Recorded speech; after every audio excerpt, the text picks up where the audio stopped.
안녕하세요. 경기도에 살고 있는 30대 여성입니다. 벌써 올해도 마무리가 되어가고 있네요. 여러분은 어떤 한 해 보내셨나요? 저는 참 다사다난한 날들을 보냈습니다. 사실 올해 중 제가 가장 잘한 일이 다름 아닌 이혼이라서 조금 멋쩍기도 합니다. 세상에, 저도 결혼 3개월 만에 이혼 도장을 찍게 되리라고는 꿈에도 몰랐거든요. 남편과는 소개팅으로 처음 만났습니다. 저희는 서로 다른 회사에 다녔지만 건너 아는 사람들이 많았어요. 비슷한 직종에서 근무해서 공통점도 많았죠. 주변에는 이미 다 결혼했고 연애도 안 하는 솔로는 얼마 남지 않아서 주변에서 더 저희를 이어주려고 성화였어요. 남편과 저는 서로 하는 일도 생활 방식도 다 비슷해서 평범하게 탈 없이 잘 만났습니다. 다만 저희는 처음 시작하는 연인의 설렘 같은 건 없었습니다.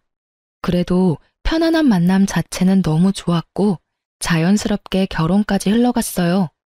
뭘 하든 혼자 하는 게 익숙했는데 옆에 짝꿍이 있으니 든든하더군요. 오랜만에 느끼는 안정감이 좋았습니다. 결혼 준비하면서는 딱 한 번 다툰 적 있는데 다들 참고 결혼하는 줄 알고 저도 참았어요. 그런데 그때 한번 삐끗거릴 때 진작 결혼을 관뒀어야 했나 봐요. 예비 신랑과 저는 비혼주의였어요.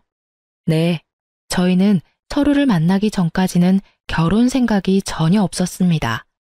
그렇다 보니 예비 신랑은 결혼 자금에 대해서 따로 저축을 크게 하지는 않았더라고요. 예비 신랑은 본가에 살면서 자주 해외여행을 다녔다고 합니다. 그래서 수중에 모은 돈이 별로 없다고 초반에 제게 솔직히 전부 털어놓더군요. 저는 재산은 전혀 개의치 않았습니다. 각자 직업이 있고 돈이야 앞으로 모으면 된다고 생각했거든요. 무엇보다 옆에서 봤을 때 예비 신랑의 경제적 관념이나 씀씀이가 나쁘지 않았어요. 그리고 같은 비혼주의라도 저는 재테크랑 부동산에 워낙 관심 많아서 재산이 좀 있었어요. 부부 중에 한 명이라도 제대로 자리 잡혀 있어도 저는 괜찮다는 주의였습니다. 그런데 차라리 이왕 하는 결혼 더 계산적으로 조금 더 따지고 할 걸 나중에 후회했습니다. 자기야, 만약 우리가 결혼한다면 아주 작은 원룸에서 시작해야 할지 몰라. 저번에 말했다시피 나 모은 돈이 많지 않거든. 원룸? 괜찮아. 신혼집은 내가 할 테니까 걱정하지 말고 혼수를 당신 쪽에서 해줘. 집을 자기가 마련한다고? 무슨 돈으로? 자기 저번에 대출도 있다고 하지 않았었나? 신혼집은 어떻게 마련하게? 그리고 아무리 그래도 집은 남자가 해야지. 좀 좁긴 하겠지만 내가 잘 구해볼게. 아니야. 시대가 어느 시대인데. 집 구하는 남자 여자 할 게 뭐가 있어. 그냥 집은 내가 하게 해줘. 나 지금 살고 있는 집 전세라서 돈 묶여 있잖아. 그걸로 우리 신혼집 마련하면 돼. 아, 그렇네. 와, 진짜 다행이다. 자기 덕분에 우리 신혼집은 해결이네. 응, 전부 솔직하게 말해줘서 고마워. 아, 나도 처음에는 모양 빠져서 돈 없다고 말하기 좀 부끄러웠어. 그런데 자기가 먼저 나한테 대출 있다고 솔직하게 오픈하는 모습 보고 나도 용기 낸 거야. 우리 둘 앞으로 열심히 일해서 갚아나가자. 그래, 말이라도 고마워. 그렇게 예비 신랑은 솔직했고 돈 앞에서 제게 자존심을 부리진 않았어요. 그런데 사람이 좀 선택적으로 솔직하더라고요. 그놈은 정작 중요한 문제를 제게 사실대로 말하지 않았었습니다. 부모님이 이혼하고부터는 할머니 손에서 쭉 자란 저는 아예 부모와 연을 끊고 사는 고아였습니다. 할머니도 돌아가셔서 제게는 이렇다 할 친정 식구가 없었거든요. 하지만 예비 시댁에서는 그런 걸로는 문제 삼지는 않더군요. 오히려 그땐 잘 컸다고 제게 칭찬했어요. 상진이한테 들었다. 신혼집은 새애기 너가 해온다고? 네, 아버님, 제가 신혼집 해오고 이 사람이 혼수 마련하기로 했어요. 상진이 넌 아무리 그래도 그렇지. 여자한테 집을 해오게 만들면 어떡해? 사내 녀석이 모양 빠지게. 여보, 좋은 날 또 왜 그래요? 효정아, 너희 시아버지가 벌써부터 며느리를 얼마나 생각하는지 몰라. 글쎄, 집은 본인이 해주겠다고 이렇게나 성활한다. 어머님, 아버님, 저희 좋게 봐주세요. 결혼은 최대한 저의 능력으로 하고 싶어서요. 보셨죠, 아버지? 제가 그렇게 하자고 한 게 아니라 효정이가 그러겠다고 한 거예요. 효정이 정말 마음이 넓고 착하거든요. 그러게, 할머님께서 우리 며느리 참 예쁘고 바르게 잘 키워주셨구나. 살아계셨으면 감사 인사라도 드리는 건데. 그러고 보니 효정이가 마음이 참 쓸쓸하겠구나. 말씀만이라도 감사해요. 참 요즘 보기 드문 참한 며느리감이야. 세아가, 내 아들이 아직은 가진 게 별로 없지만 이제 결혼하면 마음 잡고 살 테니 걱정하지 마라. 너 고생시키며 살 놈은 절대 아니야. 그런데 말이야, 제사 이야기는 우리 상진이한테 들었지? 네? 아, 제사요? 1년에 서너 번 있다고 들었어요. 아니, 서너 번이라니? 어머, 서너 번은 무슨. 상진이 너 효정이한테 지금까지 말 안 했어? 내가 자기한테 서너 번이라 했었나? 아, 기억이 잘 나질 않네. 며느라기 잘 들어라. 난 다른 거 필요 없다. 우리 집은 1년에 자그마치 제사가 10번이야. 네가 이제부터 시어머니 옆에 붙어서 그것만 잘 배우고 도우면 된다. 그럼 더 바랄 것도 없어. 1년에 10번이요? 그는 분명 제게 제사가 서너 번 있다고 말했었는데 알고 보니 10번이 넘더군요. 서너 번은 어떻게 잘 넘길 수 있다지만요. 맞벌이 하면서 10번씩이나 제사에 제가 참여해야 한다는 사실에 처음엔 머리가 어질했습니다. 당신 왜 제일 중요한 말을 숨겼어? 내가 뭘? 제사 말이야. 1년에 10번은 넘게 하는데 10번 정도는 꼭 내가 도와줘야 한다잖아. 숨기다니 정확하게 말 못해준 것뿐이지. 숨긴 건 아니야. 그리고 며느리로서 시댁 제사 참여하는 건 당연한 거지. 뭐? 이렇게 중요한 건 나한테 미리 말해줬어야지. 미리 말해줬으면 뭐 결혼 안 한다고 프로포즈 거절이라도 하게. 뭐? 지금 그런 말이 아니잖아. 제사 지내는 거 미디어에서 별일인 양 떠들어대는데 사실 진짜 별거 아니야. 다 같이 준비하는데 힘들 게 뭐 있어? 자기 좀 의외다. 거짓말은 못하는 사람인 줄 알았는데 모든 부분에서 솔직한 건 아니구나. 뭐? 너 은근히 기분 나쁘게 얘기한다. 너야말로 섭섭하게 왜 자꾸 나를 나쁜 사람인 것처럼 말해. 제사가 그렇게 하기 싫어? 설마 너 신혼집 네가 해온다고 제사도 못하겠다 이런 마인드인 거니? 여기서 신혼집 이야기가 왜 나와? 아, 그렇잖아. 신혼집 내가 했어도 네가 이런 식으로 나한테 갑질했을까? 자격지심인 건지 갑질이라는 표현을 쓰면서까지 예비 신랑이 매우 씩씩거리더군요. 여러분이 보기에도 집 해오는 조건으로 제가 갑질하는 걸로 보이시나요? 방귀 낀 놈이 성낸다고 저는 너무 어이가 없었습니다. 분명 자기 집 제사 서너 번이고 서로 바깥일하니 신경도 안 써도 된다고 말한 건 본인이었거든요. 갑질이라니 무슨 말도 안 되는 소릴. 당신이 나보고 제사는 신경도 쓰지 말라며. 집을 내가 해오는 걸 떠나서 솔직히 말해서 제사 매번은 못 도와드려. 내가 집을 안 해왔어도 내 입장은 똑같아. 우리 각자 얼마나 힘들게 일하는지는 당신이 제일 투명하게 잘 알잖아. 직장 생활하면서 1년 제사 다 챙기기 어려워. 그러니까 당신이 어머님 아버님께 미리 내 입장 제대로 말씀드려. 난 지금 제사도 제사지만 당신이 당연하다는 식으로 구는 게 제일 이해 안 가고 기분 나빠. 처음부터 서너 번이라고 속이지나 말던가. 저는 다른 건 다 참아도 제게 거짓말하는 건 정말 못 참겠더라고요. 예전에 남자친구들과 헤어졌던 이유도 다 거짓말 때문이었거든요. 그런데 예비 신랑이 결혼할 때쯤 그들과 비슷한 모습 보이더라고요. 저는 순간 지금 내가 잘못된 선택을 한 건가 싶었어요. 그 아차하는 순간 멈췄어야 했는데 저는 그만 시부의 설득에 넘어가고 말았습니다. 결혼 앞둔 예비 신부가 싸우고 연락 두절이니 예비 신랑도 애탔겠죠. 시부에게 SOS라도 쳤는지 완전 고지식해 보였던 시부는 엄청 다정하게 저를 다독이더군요. 세아가, 네가 얼마나 놀랐으면 상진이한테 연락도 안 하고 숨어버렸니? 저번에 말했듯이 내게 제사는 참 중요해. 하지만 난 제사보다 사람이 더 중요하단다. 설마 너 바깥일하는 거 알면서도 내가 귀한 며느리 고생시키겠니? 네 시엄마도 똑같은 생각이야. 가르쳐주려는 마음이지. 부려먹을 생각은 추호도 없다. 네 시아버지 말이 맞아, 아가. 우리가 널 어떻게 부려먹니? 게다가 너 할머님 돌아가시고 제사도 한번 지내본 적 없을 거 아니니? 하나뿐인 핏줄인데 너도 분명 나중에 할머님 제사 챙기고 싶을 거야. 나한테 미리 배운다고 생각하렴. 시부는 제사가 너무 많아서 깜짝 놀랐을 제 마음을 다 안다며 아들놈 혼내주겠다고 저를 편들어줬어요. 제사 이야기는 둘이 상의가 된 일인 줄 알았다고 하더라고요. 그래서 제사 전부 다 도울 필요 없이 딱 1년에 5번만 도와달라더군요. 시모도 옆에서 너무 미안하다고 맞장구 쳤어요.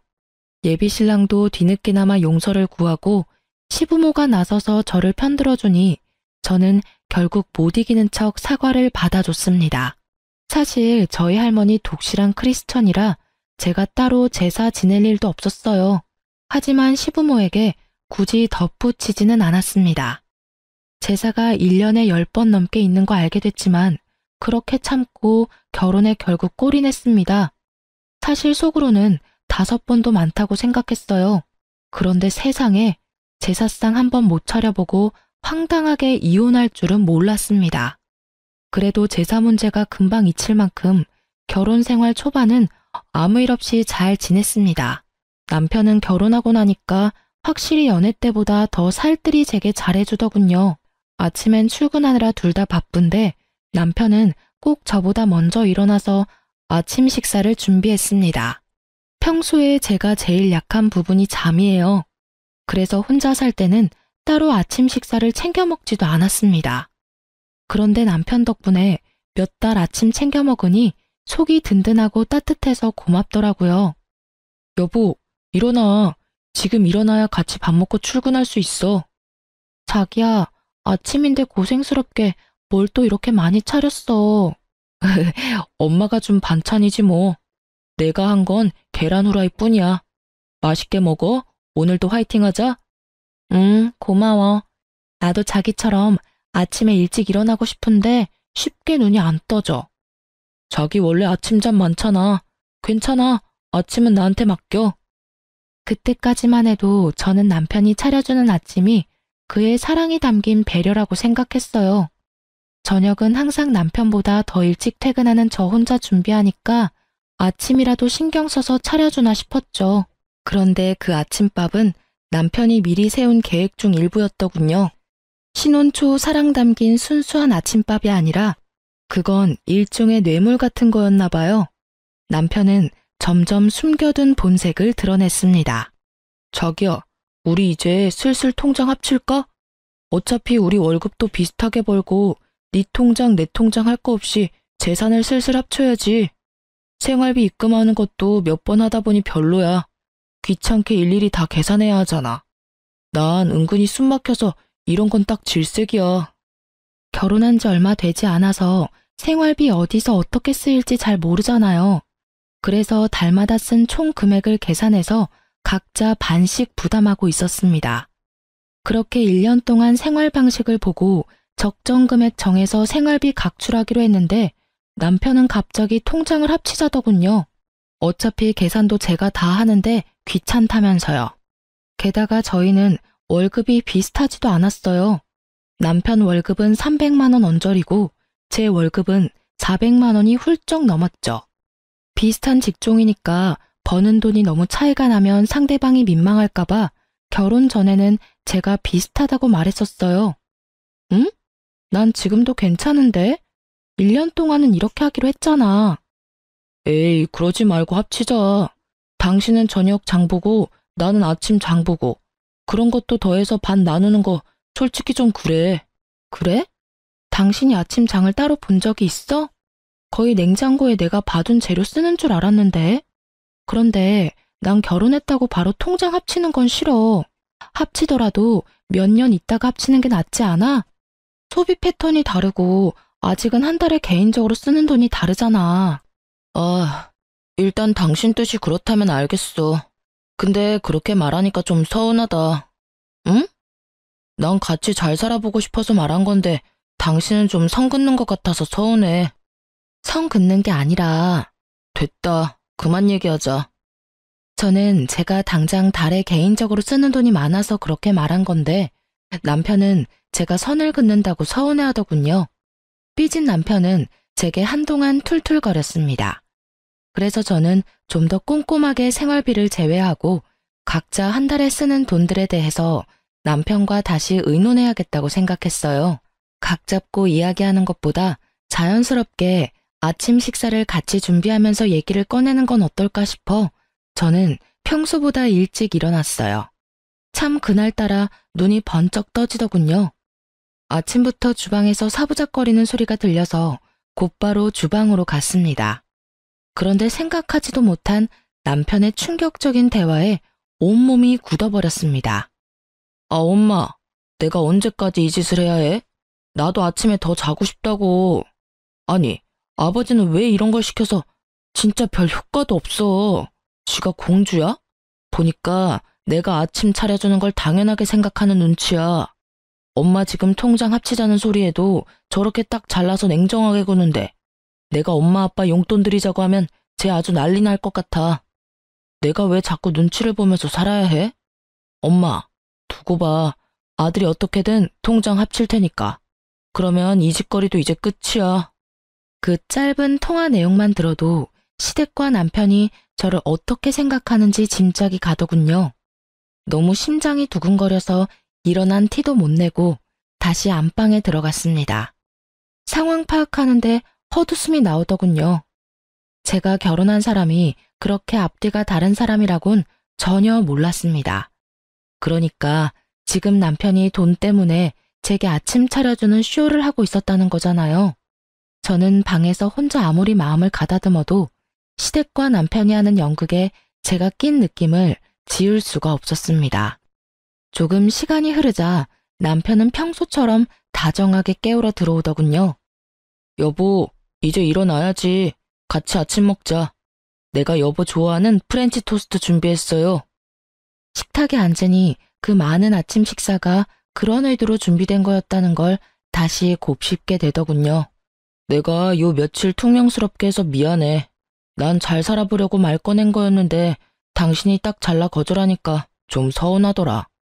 화해의 의미로 내가 준비한 거니까 많이 먹어. 안 먹고 뭐해?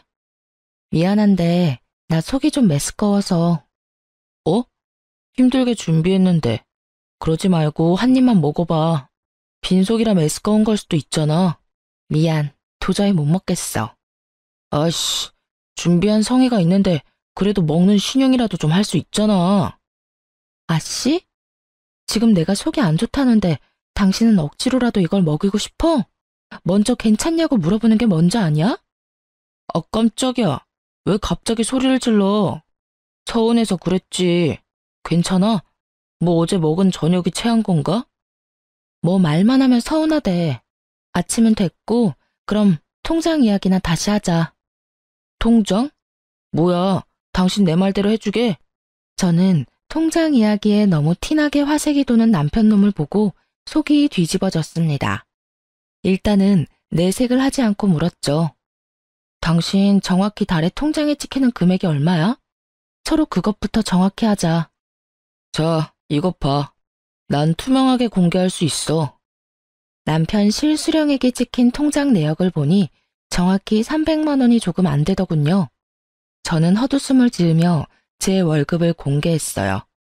그때는 통장을 합치려는 생각보다 남편이 어떻게 나오는지 보려고 한 거였죠. 뭐야? 세금 떼고도 400만 원이 훨씬 넘네?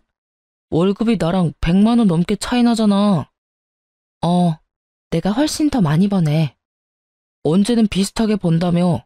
당신 몰랐는데 진짜 좀 치사하다. 훨씬 많이 벌면서 왜 지금까지 숨겼어? 생활비 반반씩 하는 게 맞아? 더 많이 버는 사람이 더 내야지.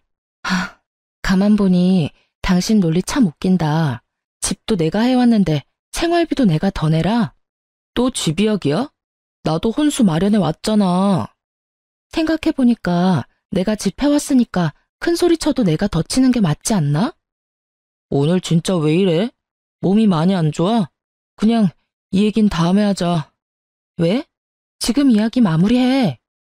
이렇게 화를 내고 소리를 지르는데 내가 이야기를 어떻게 꺼내?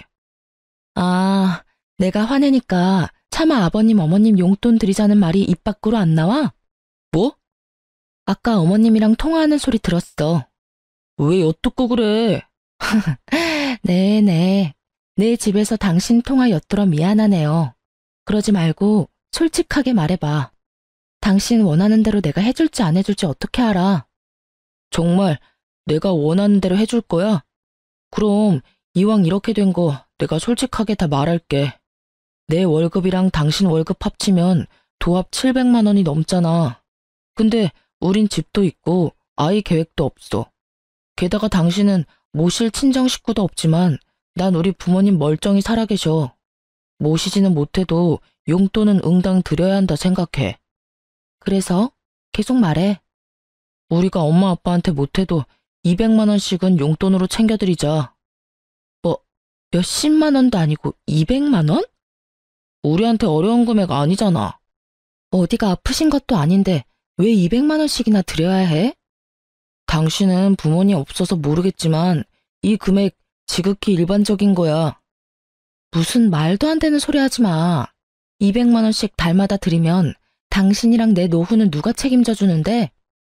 겉 더럽게 계산적으로 구네. 우리 부모님 돌아가시면 단 얼마라도 남겨주시겠지. 못해. 당신이랑 달리 난 대출도 있어. 이자 내리면 빠듯하고 힘들어. 그러니까 통장 합치자고 했잖아. 안 된다고 할 거면 애초에 왜 사람 기대하게 만들어? 통장 합친다고 뭐가 달라져? 내 대출 이자만 250만 원이야. 이자가 당신 월급이랑 거의 엇비슷한데 무슨 용돈을 200만 원씩 드려. 난 절대 못 드려. 뭐? 잠시만. 방금 뭐라고 한 거야? 이자가 얼마라고? 250만 원이라고. 근데 이 여자가 미쳤나? 뭘 했길래 대출 이자만 250만 원이야? 당신 대출 얼마나 있는 거야 지금? 9억 정도 있어. 너 돌았구나? 당신 미쳤어? 남편은 이자와 대출 금액을 듣더니 제 뺨을 사정없이 날려버리더군요. 아직도 그때의 눈빛이 잊히지 않아요.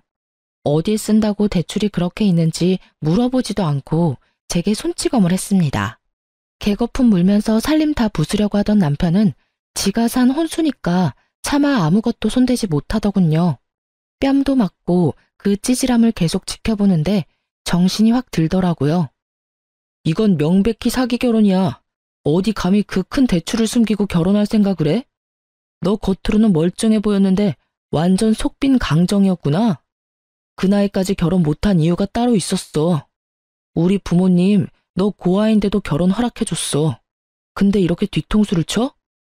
너야말로 지금 대출받은 이유도 정확히 모르면서 사람 뺨을 쳐? 이 정신 나간 여자야. 네가 왜 대출이 9억이나 있는지 난 하나도 궁금하지가 않아. 그동안 내가 해먹인 아침이 아깝다. 진짜 양심도 없지. 언제까지 속이려 했어? 넌 겨우 뺨 한 대 맞은 걸로 고맙게 생각해. 생각 같아서는 확... 아휴, 됐다 됐어. 어차피 이혼할 건데 뭘 더 말해. 제가 정말 어이가 없고 억울했던 건요. 저는 사치하거나 투자를 잘못해서 9억이나 빚진 게 아니었어요. 5년 전에 무리해서 땅을 사기는 했지만 건물을 지어 올려서 현재 공시지가로 계산하면 30억이 넘거든요. 건물 소유한 거 소문나봤자 좋을 거 없다는 걸 알아서 주변 지인도 전혀 몰라요. 결혼해서도 건물 이야기는 될 수 있으면 말하지 않았죠. 저는 결혼했다고 해서 나 건물 있어 하고 바로 밝힐 필요는 없다고 생각했거든요. 대출은 당연히 마이너스니까 밝혀야 한다고 생각했고요. 지금 생각해보니 정말 잘한 선택이었어요. 이렇게 구린 놈인 줄 몰랐으니까요. 사실 건물 월세만 대충 계산해도 1,000만 원이 넘게 들어와서 저 한 달 대출 이자에 대해선 전혀 부담이 없습니다. 하지만 남편과 시댁이 꼭 제게 맡겨놓은 돈을 내놓으라는 식이니 절대 도움 주고 싶지 않았어요. 그리고 저를 두고 그들끼리 음흉한 계획을 세웠다는 게 매우 기분 나빴습니다. 그런데 남편놈은 이런 실정을 다 모르고 개거품 물면서 제 뺨부터 올려붙인 거죠. 저는 남편놈이 뛰쳐나가고 시부모에게 곧바로 전화했습니다. 남편이 내 뺨을 때렸다고 말했으나 시부는 이유도 묻지 않고 참으라 하더라고요. 아버님, 저 그이한테 뺨 맞았어요. 저희 아무래도 이혼할 것 같습니다. 뭐? 내 아들이 너한테 손찌검했다고? 뭐 그럴 만한 이유가 있었겠지. 근데 뺨 한 번 맞은 게 뭐 대수냐? 내가 살아있는 한 내 아들 이혼남 되는 거 난 죽어도 못 본다. 아가, 네가 한 번만 참아라. 남자들 손버릇은 안 사람이 행동을 어떻게 하냐에 따라서 달라진다. 그동안 내 아들이 너 아침 해먹이고 살뜰히 챙긴 걸로 난 알고 있는데 갑자기 뺨 때렸으면 이유는 너한테 있겠지. 네? 정말 너무하시네요. 뺨 맞은 이유가 저한테 있는지 아버님이 어떻게 아세요? 그리고 아무리 잘못했더라도 폭력 쓰는 게 맞는 일인가요? 일단 내가 상진이랑 이야기 나눠볼 테니 며느리 너는 그냥 조용히 있어라. 세상 천지 핏줄 없는 네가 옆에 남편이라도 있어야지. 이건 내 아들을 위한 일이기도 하지만 다 너를 위한 일이기도 하다. 그러니 매정하다 생각하지 마라. 끊는다. 그래도 며느리라고 다정하게 대해준 시부를 조금은 믿었습니다. 하지만 그 아들의 그 아버지라고 둘 다 어리석기는 하더라고요. 시부는 자기 아들 이혼남 만들 수는 없다면서 제게 역정을 냈습니다. 역시 팔은 안으로 굽는다는 걸 그 기회로 제대로 알게 됐습니다. 시부모와 남편 자기들끼리 가족이고 저는 그들에게 이방인이었을 뿐이었죠.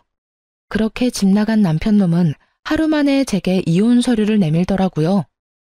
소송으로 가면 번잡하니까 합의 이혼으로 마무리 지어. 도장 찍어. 합의 이혼? 그래, 바라던 바네. 순순히 이혼해준다니까 더 놀랍다. 너 9억 대출 있는 거 설마 이혼하고 나서 나한테 조금이라도 책임 넘기려는 건 아니지? 뭐? 혹시나 해서 이혼한 친구놈한테 내가 물어봤어. 잘못하면 내가 네 빚까지 갚아야 할 수도 있다더라. 그러니까 네 재산 한 푼도 나한테 넘어오지 않도록 재산 분할 포기각 썼어.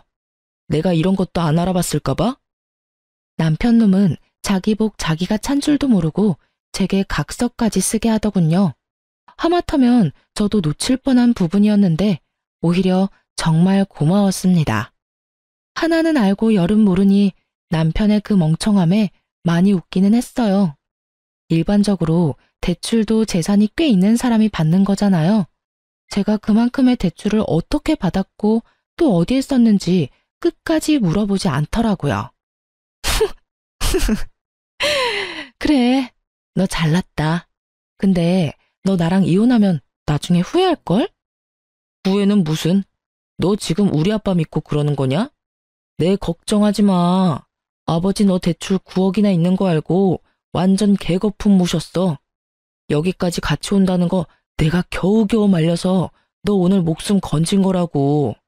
이제 진짜 끝이니까 구질구질하게 붙잡지 마라. 깔끔하게 합의 이혼하면 돼. 그래? 근데 깔끔하지 않은데? 뭐? 저는 깔끔하게 이혼해주려고 냉장고에서 대파 한 단을 꺼내 그놈 뺨을 두들겨 팼습니다. 어이, 이게 무슨 짓이야? 너도 그때 야무지게 내 뺨 날렸잖아. 나도 깔끔하게 이혼하려면 내가 받은 건 돌려줘야지. 왜? 합의 이혼 말고 그냥 소송으로 가고 싶어? 내가 똥이 무서워서 피하냐? 됐다. 더러워서 피하고 말지. 그 대화를 끝으로 저는 한 달여 만에 그 머저리랑 이혼했습니다. 그놈이 원하는 대로 각서도 써줬어요. 서로가 원하는 이혼이었기에 이혼 조정 기간도 무리 없이 끝났고 이혼은 확정됐습니다. 결혼하기까지는 정말 시간 걸리던데 이혼은 마음먹으니 엄청 쉽더라고요. 드디어 등본에 전 남편 이름이 삭제되어 저는 혼자 파티를 열었답니다. 다행히 이혼 과정 중에 전 시부모랑도 제가 마주할 일은 없었습니다. 혹시라도 제가 금전적으로 들러붙을까봐 이혼까지 연락 한 통 없었던 것 같아요. 오히려 감사했죠. 그 사람들이 저한테 들러붙을까봐 저도 조마조마했거든요. 저는 바로 신혼집은 세놓고 제 건물 근처 오피스텔로 이사했습니다. 주말에는 왔다 갔다 하며 건물 한번 보고 항상 1층 분식집에서 점심을 간단히 해결했어요. 그런데 진짜 세상에 소름 돋게도 이혼하고 일주일 뒤 제 건물에서 시부랑 딱 마주쳤습니다. 저도 그렇게 마주칠 거라고는 상상도 못했어요. 제가 기존 건물 청소 용역 업체의 계약이 다 끝나서 고심해서 새로운 업체를 구했거든요. 첫날이라 업체 사람들이랑 얼굴도 틀 겸 분식집에서 먼저 밥을 먹고 있었어요. 그런데 하필 그 청소업체에 시부가 속해 있었어요. 김밥 하나 입에 넣자마자 청소하는 시부랑 눈이 딱 마주쳤습니다. 저는 굳이 마주하고 싶지 않아서 못 본 척 고개를 돌렸어요. 모자를 쓰고 있어서 못 알아볼 줄 알았는데 저의 전 시부는 기어코 분식집 안까지 들어와서 저에게 다짜고짜 따지더라고요. 사장님, 앞으로 여기 이 여자한테는 음식 팔지 마쇼. 음식이 아까워. 이 여자가 어떤 여자인 줄 알아요? 내 아들 이혼남 만든 아주 못된 물건이야. 대출 있는 것도 속이고 내 아들이랑 우리 집 말아먹으려고 한 거지라고. 거지를 식당에 들이면 되나? 어이구, 영혼까지 끌어서 대출받아서 도대체 어디에다가 썼냐? 순순히 집해온다고 했을 때 내가 의심했어야 하는데. 밥 먹고 있는 거 안 보여요, 아저씨? 뭐? 아저씨? 아, 할아버지인가?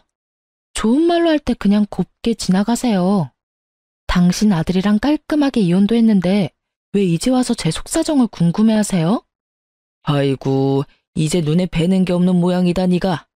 야, 넌 대출이자 내느라 허리띠 졸라매서 라면이랑 김밥밖에 먹을 게 없지? 네 팔자가 딱 이딴 분식 따위나 처먹을 팔자야. 직업 있고 월급 잘 받으면 뭐해? 빚이 한가득한데. 넌 평생 빚 갚다가 죽을 거다 이거사. 온갖 막말을 퍼부으며 난동 부리는 전 시부에 분식집 사장님이 놀라서 뛰쳐나오더군요. 아니, 누구신데 우리 손님한테 그러세요? 나 여기 건물 청소 용역업체 일하는 땡땡땡이요. 앞으로 자주 보겠네요. 장사 망하기 싫음 손님도 가려가면서 받아요. 그리고 이 여자 먹고 계산 안 하고 그냥 도망갈지도 모르니까 잘 주시하고요. 지금 남의 영업장에서 소란 피우는 게 누군데? 남의 집 귀한 딸한테 뭐라는 거야, 이 영감탱이가? 효정씨, 건물 청소 용역업체 바꿨다더니 웬 정신 나간 할아버지가 왔어요? 효정씨 아는 사람이에요? 워낙 분식집 사장님이랑 친하게 지내서 아주머니가 더 큰 소리로 으름장을 놓자 전 시부는 당황해 하더군요. 참나, 아줌마가 이 여자 엄마라도 돼요? 엄마 딸 관계는 아니지만 이분이 보기 드문 착한 건물주네요. 월세도 시세보다 낮게 받으시고 얼마나 좋은 사람인데 당신이 뭐라고 이렇게 막말을 퍼부어대? 그것도 밥 먹고 있는 사람한테. 밥 먹을 때는 개도 안 건드려. 뭐라고요? 이분이 당신 업체 고용한 이 건물 건물주잖아요. 아저씨 겉도 모르고 막말 퍼부었어요? 당신이 말하는 지금 영끌러인가 뭔가 영혼 끌어서 대출받는 요즘 젊은이가 아니라 오래전에 이미 자수성가해서 이렇게 비싼 건물 소유한 멋진 신여성이라고요. 아가, 이게 다 사실이냐? 아가라뇨. 소름 돋으니까 그렇게 부르지 마세요. 그럼 뭐 대출 9억이 은행에 찾아가서 해달라고 하면 그냥 쉽게 빌려주는 줄 알았어요? 하긴 그쪽이 그만한 재산도 없으니 대출 1,000만 원이라도 쉽게 받을 수 있었겠어요? 그런 상황이 없으니 알 리가 있나? 그러니까 당신 아들 포함해서 온 집안이 경제적으로 무지하지. 너 왜 우리한테 건물 있는 거 숨겼냐? 세상에 이런 게 어딨냐? 감히 건물 있는 거 숨기고 재산 한 푼 안 주고 이혼을 해? 네가 건물 있는 거 알았으면 우리 아들이 너랑 이혼할 필요도 없었지. 그럼 내가 여기서 이러고 건물 청소나 하러 다닐 필요도 없고. 하여튼 부전자전이라더니 반응 똑같은 거 웃겨 죽겠네요. 아저씨, 결혼 전에 취득한 재산에는 분할 대상이 아니에요. 그리고 아들이나 아빠나 왜 생판 남의 재산을 탐내냐고요. 심지어 지금은 이혼해서 아주 남이에요. 내가 이건 그냥 두고 못 보지. 네 건물이 우리 아들 건물이나 다름없지. 혼인 사실이 명백히 있는데 이건 사기야. 재산조사 다시 들어가야 해. 허허, 뻔뻔하기도 하셔라. 혹시 그건 아시나? 그쪽 아들이 내 대출 조금이라도 갚아달라 할까봐 개거품 물면서 재산 분할 포기각서 쓰자고 한 거 몰라요? 그런 건 또 상의를 안 했나 봐요. 뭐? 그래서 썼냐? 당연하죠. 원하는 대로 써줬는데 뭐 문제 있나요? 안 돼. 아이고, 내 건물. 어머, 저 아저씨가 정말 노망나거나 치매 걸렸나 보네. 남의 건물 보고 자기 건물이라니. 이제 남 식사하는 가게에서 방해 그만하고 나가세요. 그리고 그 업체에서 잘리고 싶지 않으면 지금 당장 내 건물에서 나가요. 알겠어요? 아가, 내가 정말 잘못했다. 우리에게 한 번만 기회를 다오. 잠깐이지만 우리 네 식구 한 가족이었잖아. 보아라고 막말할 땐 언제고, 아가? 진짜 끝까지 소름 돋게 하네. 먼저 나 버린 건 그쪽들 아닌가요? 버려놓고 무슨 가족이래? 너 그렇게 살면 벌 받아. 내가 왜 벌을 받아요? 좋은 게 좋은 거라고. 가진 게 많으면 세상에 베풀면서 살아야지.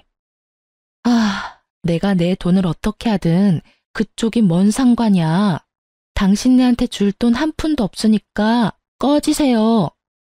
그 사람이 벌 받는다는 소리만 안 했어도 그쯤 했을 텐데 저도 사람인지라 그 말 한마디에 이성의 끈이 딱 끊어지더군요. 전시부는 분식집 사장님이 소금을 뿌리니까 그쯤 하고 사라지더군요. 저는 바로 용역업체 사장한테 전화해서 전시부 이름 대고 그 사람 때문에 계약 파기하고 싶다며 제 입장을 전했습니다. 업체에서는 사과와 함께 계약한 기간은 채우고 싶다 했지만 저는 필요 없다고 했습니다. 한 달치 용역비는 날렸지만 더 이상 전시부와 마주칠 일 따위는 없어서 마음만은 홀가분했습니다. 그 뒤로 뭐 전시모까지 전화가 왔어요. 이혼 후 굳이 번호 안 바꿨었는데 그 일 있고 나서 바꿨습니다. 저를 붙잡고 애원하고 뭐 비슷했죠. 효정아, 난 정말 너희가 이혼하는 게 싫었단다. 하지만 내가 무슨 힘이 있었겠니? 그저 아들과 남편이 하라는 대로 잠자코 있었지. 하지만 내 아들 아직도 여전히 너 많이 그리워해. 후회도 하고 있고 반성도 하고 있단다. 그러니까요, 아줌마. 저는 돌아갈 일 없고 우리는 모두 이제 남남이고 제발 전화 좀 그만하세요. 그렇게 이혼 안 했어도 난 이혼했을 거거든요. 내가 왜 시부모한테 200만 원씩 용돈을 줘요? 아니, 그건 말이다. 아들한테 효도 바라시고 남한테 효도 바라지 마세요. 끊습니다. 제가 해결해야 할 문제는 물론 그것뿐만 아니었죠. 전 남편 놈이랑 저랑 겹치는 지인이 많다고 했었잖아요. 이혼하고 한참 동안 저 빚쟁이라고 주변에 소문을 엄청 더럽게 냈더라고요. 다들 쉬쉬했는데 결국 제 귀에 들어왔어요. 그 덕에 저는 어쩔 수 없이 주변 사람들한테 건물주라는 걸 오픈했습니다. 다들 그럼 그렇지 하고 저를 두둔했고 전 남편이 한심하고 어리석었다 욕하더군요. 전 남편도 제가 건물주라는 걸 시부모와 주변 사람들에게 뒤늦게 전해 듣고 술 먹고 저를 한번 붙잡으러 오긴 했습니다.